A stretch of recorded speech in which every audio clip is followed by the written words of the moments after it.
وإذا قيل لهم تعالوا إلى ما أنزل الله وإلى الرسول قالوا حسبنا ما وجدنا عليه آباءنا أولو كان آباؤهم لا يعقلون شيئا ولا يهتدون।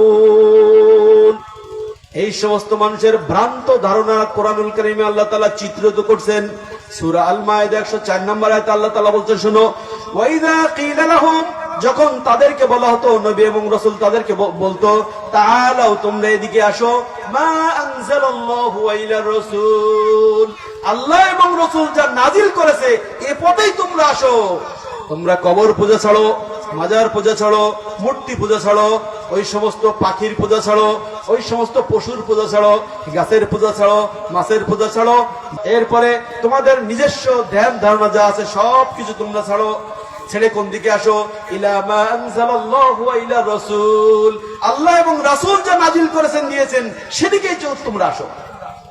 মানুষদেরকে যখন আমরা বলি যে সমস্ত মত পথ ছেড়ে দেন, শুধু কোরআন এবং সহিহ হাদিসের দিকে আসেন, যখন মানুষদেরকে আমরা ডাকি তখন ওই কাফের যে উত্তর দিত, বর্তমান আমাদের সমাজের মানুষেরা না বুঝে তারাও দুর্ভাগ্যভাবে সেই উত্তর দেয়। কি উত্তর দেয়? আল্লাহ তাআলা বলেন, ক্বালু হাসবুনা মা ওয়াজাদনা আলাইহি আবানা, ক্বালু, তারা বলে, হাসবুনা, আমাদের জন্য তো এটাই যথেষ্ট, মা ওয়াজাদনা আলাইহি আবানা, যা আমাদের পিতৃপুরুষ পিতামাতার থেকে পেয়েছি, বাপদাদা থেকে পেয়েছি, আমরা সেটাই গ্রহণ করব।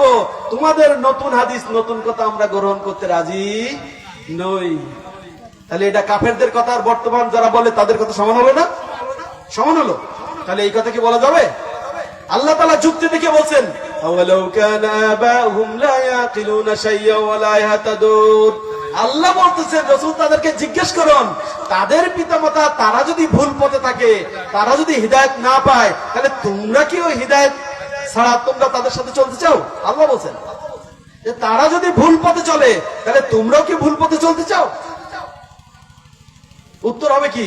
আমরাও ভুল পথে চলতে চাই না।